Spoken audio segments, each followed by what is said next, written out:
Bom, meus queridos, então na primeira parte dessa aula da ação rescisória, né, eu fiz uma explanação geral, primeiro uma crítica à própria existência da figura da ação rescisória. Em seguida, eu comentei alguns problemas que haviam na prática jurisprudencial, né, acerca da ação rescisória, e comentei sobre as novas soluções apresentadas pelo novo Código de Processo Civil, né? Então, apenas para a gente resumir, principalmente essa parte da problemática e das soluções, eu tinha encerrado a primeira parte da aula trabalhando com vocês aquela questão daquelas decisões, daquelas sentenças que não eram de mérito, mas que geravam a impossibilidade, né, impossibilitavam a propositura de uma nova ação, né? Porque a gente tem que a coisa julgada meramente formal, a regra é que eu posso, né, propor novamente a ação, mas em alguns casos eu não posso. E a gente também tinha aquela situação em que decisões interlocutórias de alguma forma acabavam decidindo sobre o mérito, tá? Isso passou a ser contemplado pelo novo código. E o último ponto que eu tinha tratado na primeira parte da aula era relativo àquela disparidade do entendimento do STJ, do Supremo, quando se afirmavam incompetentes para julgar uma rescisória, ainda que tivesse transitado em julgado perante aquele tribunal, a decisão, mas, não, transitou em julgado aqui, mas eu não conheci do recurso, então, na verdade, o mérito transitou em julgado lá embaixo, então eu sou incompetente, o tribunal competente é o tribunal lá de baixo.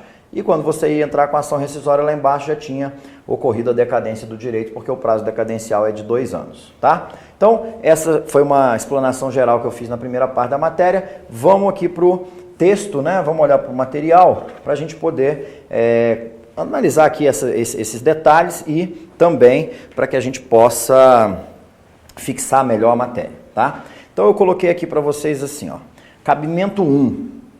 Quando que a ação rescisória é cabível? Então, isso aqui é a regra geral, né? A decisão de mérito transitada em julgado.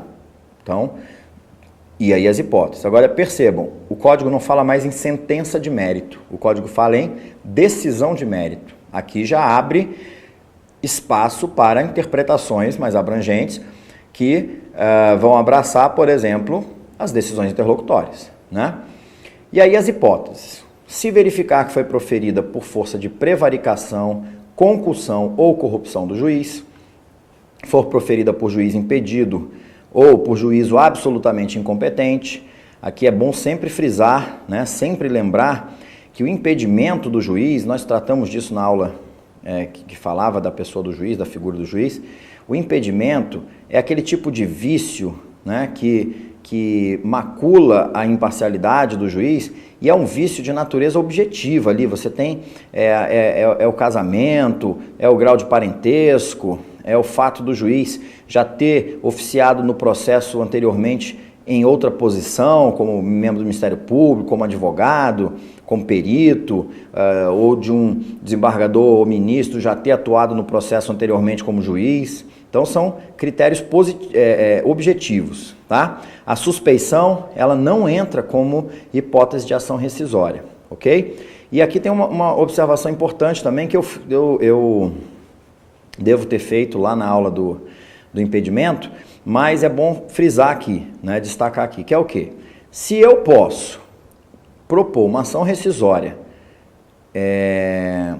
quando eu conseguir demonstrar que o juiz que proferiu a decisão, ele estava em situação de impedimento, eu posso interpretar, né, que aquele prazo preclusivo que tem para que a gente possa protocolar a petição questionando o impedimento ou suspeição, que é um prazo de 15 dias, na prática, na verdade, esse prazo só vai gerar preclusão para a suspeição, porque, e o legislador perdeu a oportunidade de desmembrar os dois procedimentos. E por que só vai gerar preclusão para suspeição? Porque se não faria sentido, né, iria contra a razão, contra a lógica, eu possibilitar que após o trânsito em julgado, após 2 anos do trânsito em julgado, fosse possível o manejo de uma ação rescisória em razão desse vício e eu não poder questionar esse vício a qualquer tempo no curso do processo. Então, o impedimento, isso não é de hoje, esse entendimento é antigo da jurisprudência e da doutrina, o impedimento ele vem como matéria de ordem pública que não se sujeita à preclusão, né? E ele é um vício tão forte que até pode ser objeto, fundamento, né, de uma ação rescisória. Tá? E a incompetência absoluta, da mesma forma, eu não posso confundir com a relativa, porque a relativa ela gera preclusão automática e, inclusive, o fenômeno da prorrogação da competência. A terceira hipótese, resultado de dolo ou coação da parte vencedora em detrimento da parte vencida, ou ainda de simulação ou colusão entre as partes a fim de fraudar a lei. Né? Então, a primeira aqui, porque a atuação, né, da parte vencida se deu por um vício de consentimento aí, né? Coação, né? Ele foi alvo de uma coação, ou houve um dolo da parte vencedora para com a parte vencida, e também quando houver a utilização do processo, né, com a finalidade de fraudar a lei. Que a gente viu também que nesse caso, a gente viu isso na aula de sentença, o juiz iria proferir uma decisão que inclusive fizesse com que qualquer reflexo desse ato de simulação ou colusão tivesse validade, né? Caso ofenda a coisa julgada, então uma coisa julgada que ofende uma coisa julgada seria objeto ou fundamento, na verdade, de uma ação rescisória. Quando violar manifestamente norma jurídica, tá? Violar manifestamente norma jurídica. Percebam que o legislador não colocou aqui quando violar manifestamente texto de lei. Está falando em norma jurídica. E aí a gente vai ver que norma jurídica, por exemplo, uma súmula vinculante é uma norma jurídica, né? Um precedente que emane de um IRDR, por exemplo, é uma norma jurídica, tá? Quando for fundada em prova cuja falsidade tenha sido apurada em processo criminal ou venha a ser demonstrada na própria ação rescisória. Então, tem um processo criminal em curso e esse processo acaba... pode ser até um processo criminal por crime de falsidade documental. E aí, alguém é condenado pelo crime de falsidade documental e esse documento era a prova no processo civil. E foi a prova relevante, a prova determinante. Então, nesse caso, eu posso pegar aquela decisão criminal e trazer para o processo aqui com a minha rescisória, mas eu também posso tentar demonstrar isso no curso da ação rescisória, tá? Por meio de uma perícia, alguma coisa assim. Obtiver o autor posteriormente ao trânsito em julgado prova nova, cuja existência ignorava ou de que não pôde fazer uso, capaz por si só de lhe assegurar pronunciamento favorável. Tá? Então, é aquela prova que ele já existia, mas ele não sabia, ou ele sabia, mas não podia fazer uso, tá? E essa prova seria suficiente para modificar o entendimento do juiz que decidiu contra o seu interesse. Também tem aqui essa hipótese quando for fundada em erro de fato verificável do exame dos autos, né? O erro de fato aqui, quando o juiz considera existente um fato inexistente, ou o contrário também, quando ele considera inexistente um fato existente, tá? Tem algumas restrições, o manejo nessa possibilidade aqui, mas a gente já vai enfrentá-la aqui no texto logo em seguida. Tá aqui, ó. Erro de fato. Decisão rescindenda que admitiu fato inexistente ou considerou inexistente fato efetivamente ocorrido, tá? Para que eu possa propor a rescisória com base no erro de fato, é indispensável que o fato não represente ponto controvertido sobre o qual o juiz deveria ter se pronunciado. Então, se esse fato era um ponto controvertido, o juiz deveria ter se pronunciado, eu deveria ter provocado o pronunciamento do juiz ali. Então, recorrido e tal. Então, a partir do momento em que não houve essa controvérsia estabelecida e não houve essa omissão do juiz, aí sim é que eu posso trabalhar com essa hipótese de manejo da ação rescisória, tá? Então, eu tinha dito ali, cabimento 1, esse é o cabimento tradicional da rescisória. E coloquei aqui um cabimento 2, ó, que é a decisão não de mérito, não de mérito transitada em julgado. Aqui no cabimento 1, a decisão de mérito transitada em julgado. Aqui a decisão não de mérito transitada em julgado que impeça nova propositura da demanda. Então, por exemplo, uma sentença terminativa, sentença não de mérito, que declarou a perempção. Lembra da perempção? Quando ocorre a extinção do processo por 3 vezes consecutivas com base na mesma hipótese, que é a hipótese de abandono do processo pelo autor por mais de 30 dias. Tá? O juiz extinguiu a primeira, extinguiu a segunda, extinguiu a terceira, entrou a 4ª vez, ele foi lá e pronunciou a perempção. Vamos supor que ele tenha pronunciado a perempção na terceira vez, na segunda vez, que não é o que a lei prevê, né? Aí você recorreu nada, ninguém olhou, aquele tal de jurisprudência defensiva, não conheço do recurso, não conheço tal, pronto, acabou, transitou em julgado. Transitou em julgado uma decisão não de mérito. Só que essa decisão não de mérito, ela me impede de propor uma nova demanda, porque está reconhecendo uma perempção. Então, nesse caso, cabe ação rescisória. Tá? Ou que impeça a admissibilidade do recurso correspondente. Então, uma decisão que impede a admissibilidade de um recurso, a princípio que vem na minha cabeça, seria só decisões interlocutórias, né? Mas impediu a admissibilidade do recurso e transitou em julgado essa decisão, porque eu estou tentando recorrer e a pessoa diz, não, acabou, não cabe mais recurso, declara o trânsito em julgado. Já vi decisões assim no STJ e no Supremo. Vários recursos, aí o ministro cansa, vai lá dar uma canetada, um ato de império e diz, olha, declaro o trânsito em julgado. Aliás, eu já assessorei, inclusive, um desembargador federal e uma vez ele solicitou a elaboração de uma minuta de decisão nesse sentido. Né? Parece que estavam trabalhando para esticar uma prescrição e entrando com vários recursos, e todos eles sendo desprovidos, até que uma hora ele pegou e falou assim, olha, não conheço, não cabe mais recurso, e pronuncia o trânsito em julgado. Nesse caso, caberia uma rescisória, tá? Pelo novo código. Aí tem uma observação, aqui uma situação diferente, né? Porque a gente sabe que sentenças homologatórias, por exemplo, sentenças homologatórias são sentenças de mérito, estão previstas lá no artigo 469, né? Na verdade, quando você tem ali uma transação, por exemplo, o juiz homologa aquele acordo. É um acordo que eu peço para o juiz homologar. Então, nesse caso, o juiz só homologou, só carimbou, só validou, né? Deu um ar de jurisdição a uma posição que foi adotada pelas partes no exercício da sua autonomia da vontade, hoje com o novo código do princípio da cooperação, né? Então, tem uma disposição específica para isso aqui. Os atos de disposição de direitos, então pensa num acordo judicial, por exemplo, praticados pelas partes ou por outros participantes do processo e homologados pelo juízo, bem como os atos homologatórios praticados no curso da execução, eles não são objeto de rescisória, tá? Eles vão ser objeto de anulação na forma da lei. Então, a gente vai entrar com ação anulatória, ok? Eles vão ser impugnados, né, na forma da lei, da forma que a lei prevê para impugnação desse tipo de ato, de um acordo, né, um ato de disposição de direitos, tá?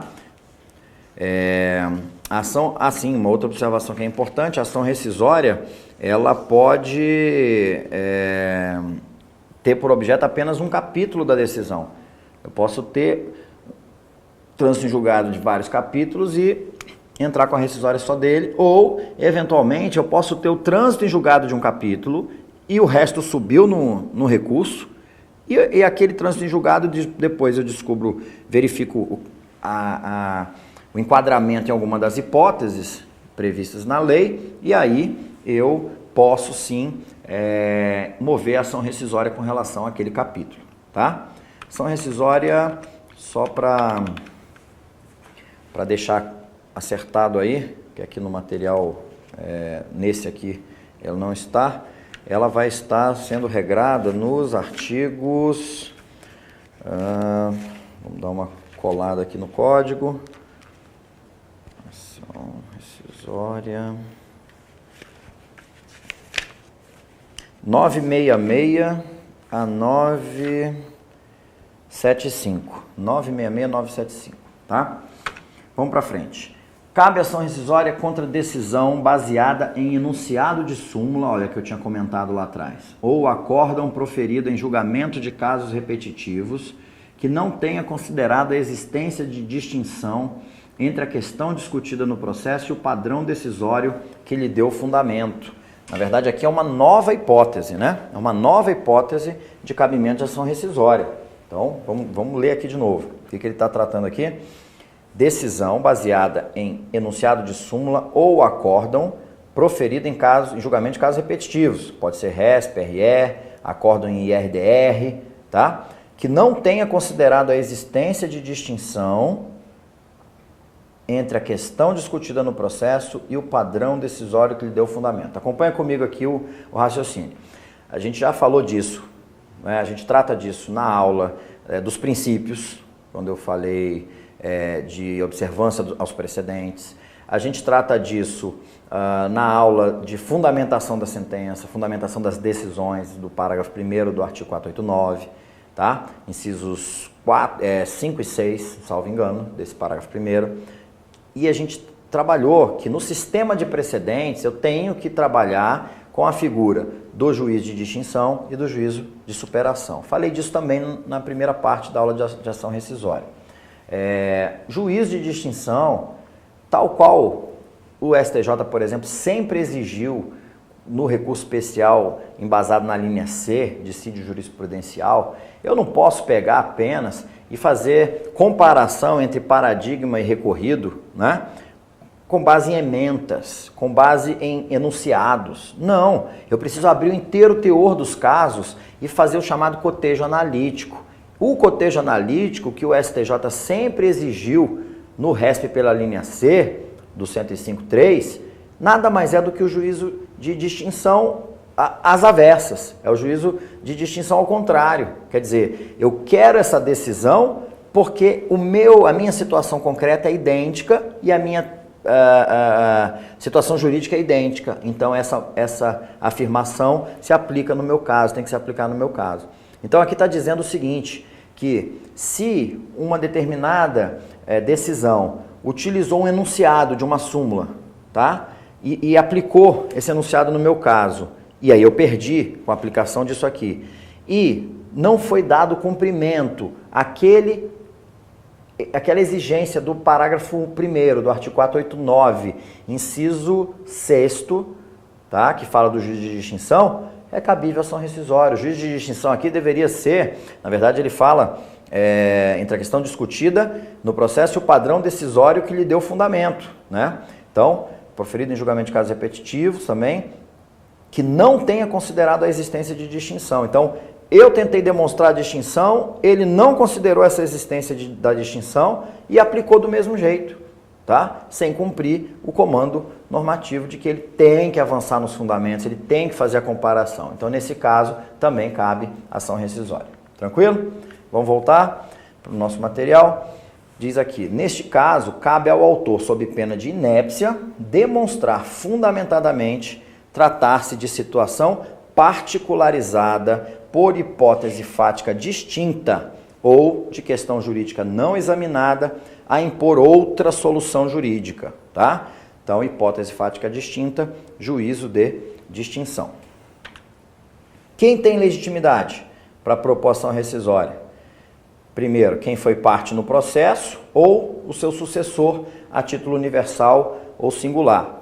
Segundo, o terceiro juridicamente interessado, aquele que está sofrendo com os efeitos daquela decisão transitada em julgado. E terceiro, aquele que não foi ouvido no processo em que lhe era obrigatória a intervenção. Aquela pessoa que deveria ser um litisconsorte necessário, por exemplo, né? Ela pode propor ação rescisória, tá? 4, eu ia falar agora do Ministério Público, mas o Ministério Público tem várias hipóteses aqui. O Ministério Público pode propor ação rescisória em que situações? Se ele não foi ouvido no processo em que lhe era obrigatória a intervenção, na verdade a gente poderia enquadrar nessa 3 aqui, né? Aquele que não foi ouvido no processo em que lhe era obrigatória a intervenção. mas como tem um inciso específico do Ministério Público, o legislador entendeu melhor para evitar qualquer interpretação diferente, deixar mais claro que isso aqui também se aplica ao Ministério Público. Segunda situação, quando a decisão rescindenda é o efeito de simulação ou de colusão das partes a fim de fraudar a lei, já que o Ministério Público é fiscal do ordenamento jurídico, então diante dessa situação, o juiz reconheceu ali que houve uma simulação, ou ele mesmo entende que houve, a partir de novos elementos, ele vai lá e propõe a rescisória, ou em outros casos em que se impõe a sua atuação. Isso aí pode vir em leis específicas, tá? Na rescisória, a intervenção do MP, quando ele não for parte, só vai ocorrer nas hipóteses de interveniência obrigatória do artigo 178, tá? Então, quando o MP entra com uma rescisória, um membro do Ministério Público vai entrar com a rescisória e você tem lá o membro do MP que não é parte, que não é autor da rescisória, que ele vai dar parecer, né, ao final, depois de que as partes interessadas forem ouvidas, o Ministério Público daria um parecer. Nesse caso, só vai ter parecer do Ministério Público nas hipóteses do 178. Requisitos são bem simples. São os mesmos requisitos da petição inicial lá do 319, todos eles, mas eu ainda vou acrescentar a acumulação, né? Eu vou acumular o pedido de rescisão, ainda vou colocar então o pedido de rescisão e, se for o caso, de novo julgamento do processo, tá? Porque se eu peço só a rescisão do julgado, pronto, eu desfiz aquele comando, né? Por exemplo, aquele da perempção, que eu dei o exemplo, é uma decisão não de mérito que me impede de propor novamente a ação para discutir o mérito. Se o tribunal rescinde esse trânsito em julgado e essa decisão, nesse caso, não houve ninguém se manifestou sobre mérito ainda, não vai ser agora aqui que o STJ vai se pronunciar sobre mérito, por exemplo, tá? Agora, se é uma sentença de mérito, a rescisória entrou ali no TRF, tá? Eu peço a rescisão para corrigir o vício e o tribunal já pode entrar no mérito, não tem problema. Então, nesse caso, eu tenho que acumular os dois pedidos. E eu também tenho um outro requisito que é importantíssimo, que é o depósito do valor de 5%, né, da importância de 5% sobre o valor da causa.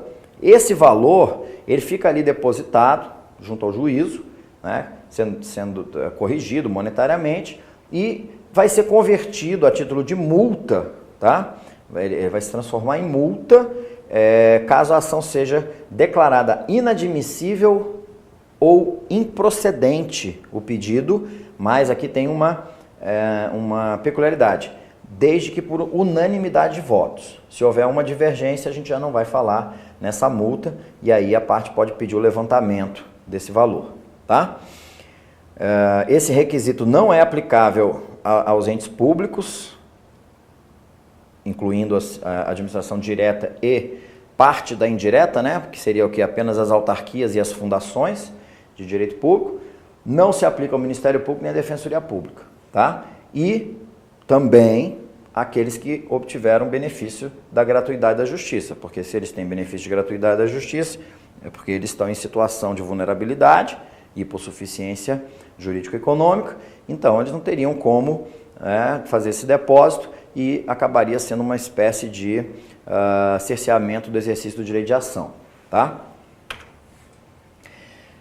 Um limite, né, que foi inserido pelo Código é que esse depósito de 5% não vai ser superior a 1.000 salários mínimos, tá? Então, 1.000 salários mínimos, vamos pegar por alto aí um salário mínimo por volta de R$900, daria R$900 mil, né?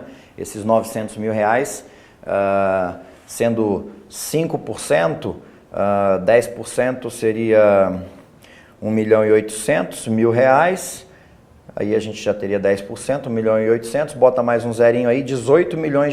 Então, de R$18 milhões para cima vai ser esse mesmo valor, tá? Os 1.000 salários mínimos. A falta do depósito provoca o indeferimento da inicial. Claro, a gente não disse que era requisito da inicial, ó, eu coloquei aqui para vocês. Requisitos 319 mais mais esses dois, tá? Quando não tem esses requisitos, aí vai levar ao indeferimento da inicial. Nesse caso aqui, não seria caso de emenda, seria caso de indeferimento por comando expresso da lei, tá? Agora é claro, né? Estou trabalhando aqui com uma hipótese conhecendo a experiência do nosso Poder Judiciário brasileiro, mas é plenamente possível, válida e fundamentada uma decisão que te permitisse emendar para fazer o recolhimento. Mas no âmbito dos tribunais, a jurisprudência defensiva fala mais alto até do que a razão. Aplica-se à rescisória o julgamento de improcedência liminar do pedido, né? Aquelas hipóteses elencadas no artigo 332, depois vocês deem uma olhada lá com calma, no material escrito elas estão lá reproduzidas, e a propositura da ação rescisória não impede o cumprimento da decisão rescindenda, ressalvada a concessão de tutela provisória. E vamos lá, se já tem trânsito em julgado, o cumprimento da decisão é definitivo, não é provisório não, tá? Agora, é óbvio que eu posso pedir uma tutela provisória ao ajuizar a minha ação rescisória. Dentro dessa tutela provisória, eu posso estar trabalhando com uma hipótese de tutela de urgência e, eventualmente, essa tutela de urgência pode vir até no sentido de suspender o processo de execução ou a fase de execução, né, o cumprimento de sentença. O que, em outras palavras, seria dizer que é possível que o relator atribua aí uma espécie de efeito suspensivo à ação rescisória, né? Efeito suspensivo à ação rescisória. E aquela temática que recebeu um novo regramento que eu coloquei para vocês na primeira parte da aula de ação rescisória, reconhecida a incompetência do tribunal para julgar a ação rescisória, o autor será intimado para emendar a petição inicial a fim de adequar o objeto da ação rescisória, quando a decisão apontada como rescindenda não tiver apreciado mérito e não se enquadrar na situação prevista no parágrafo 2º do artigo 966. O que diz o parágrafo 2º do artigo 966? Diz assim: nas hipóteses previstas nos incisos do caput, será rescindível a decisão transitada em julgado que, embora não seja de mérito, impeça nova propositura da demanda ou admissibilidade do recurso correspondente. Então, se eu não estou naquela situação de impedimento de propositura de ação ou de interposição de recurso, de admissibilidade de recurso, e ela não tiver apreciado mérito, né, o tribunal vai rescindir, vai declarar incompetência. Então, declara incompetência, vai dizer, não é aqui, é lá no TRF, o STJ diz, é lá no TRF. Emenda inicial, aí ele vai emendar e vai ajeitar, né, adequar o objeto da ação rescisória, tá? E também quando ela tiver, a decisão rescindenda, sido substituída por decisão posterior. Então, eventualmente, eu posso estar trabalhando em cima de uma decisão interlocutória que transitou em julgado e está sendo objeto da rescisória, e depois vem a decisão de mérito. Tá, eu também vou ter que ajustar os termos da minha rescisória, se for o caso. Após a emenda da inicial, será permitido ao réu complementar os fundamentos da defesa. E, em seguida, os autos serão remetidos ao tribunal competente. Tá? O procedimento, citação, uma vez você protocola a petição com os requisitos, o relator vai mandar citar o réu, o prazo não é fixo, lembra aquele prazo interno do edital de citação, né?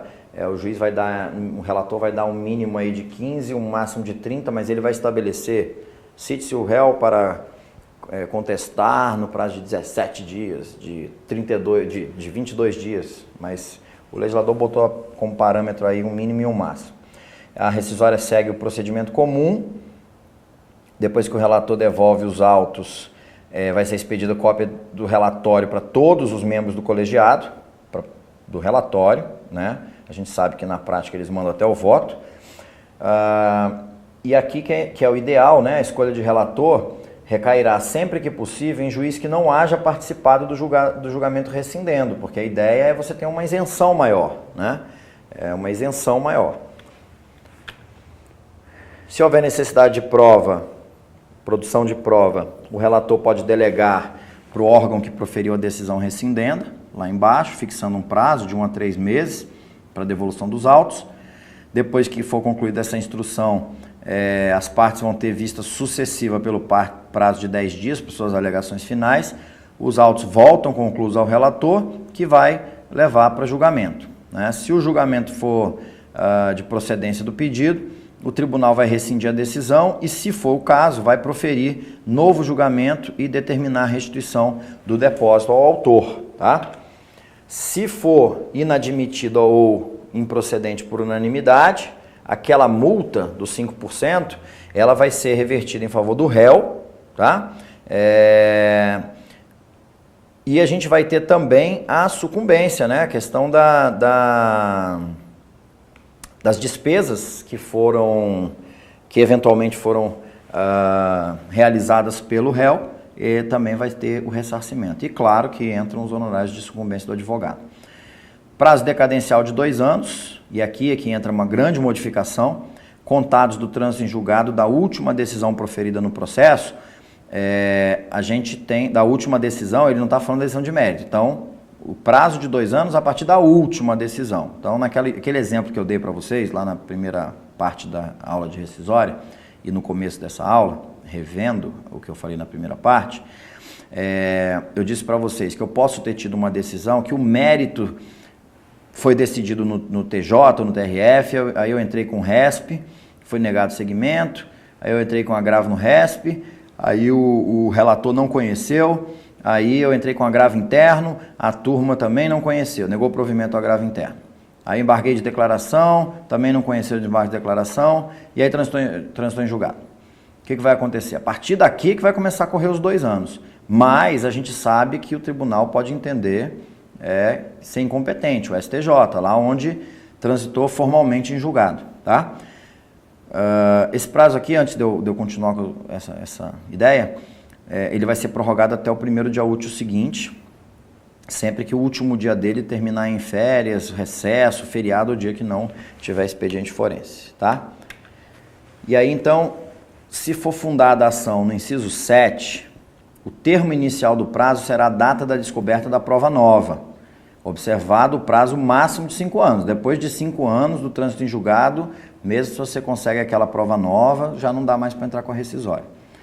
E no caso de simulação de colusão, o prazo começa a contar para o terceiro, que está sofrendo, né, o prejudicado, com os efeitos do processo, da decisão, e para o MP, que não interveio no processo, a partir do momento que tem ciência da simulação ou da colusão, tá? E é isso. Nós encerramos então aqui a nossa abordagem visual, vou colocar assim, sobre a ação rescisória. E aí tem algumas questões, algumas discussões aí doutrinárias e até jurisprudenciais que a gente desenvolve no nosso material escrito com maior profundidade. Então, nos encontramos na próxima aula. Até já!